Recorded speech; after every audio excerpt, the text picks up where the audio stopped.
છે. હું ઇન્દોર ગામનો છું અને અમને તો અહીંયા ઓફિસે આવીને દરવાજો બંધ કરીને અમને એવા હું માર્યા ઊંધા પગ લટકાવીને બાંધીને માર્યા છે કે મારો તો હાથે તોડી નાખ્યો છે અને ચાલવાની હાલતમાં પણ નથી રહ્યો.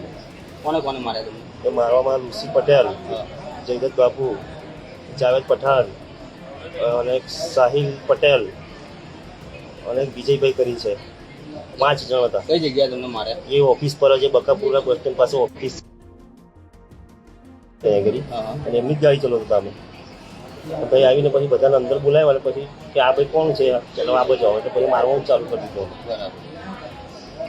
કેટલા વાગે તમને માર્યા? હમણાં લગભગ 2 કલાક 2 થી 2.5 કલાક માર્યા પછી તો અમે કંઈક પડી રહ્યા હતા પણ જરા હોશમાં આવ્યા તો ઉઠીને બહાર નીકળ્યા. પણ ગિરીશ તો પછી પતો નહીં, ગિરીશ તો થઈ જતો. હું તો ચાલીને બહાર નીકળ્યો તો કંઈક એક મિનિટની ગાડી પર બેસીને મને નથી છોડી દીધો.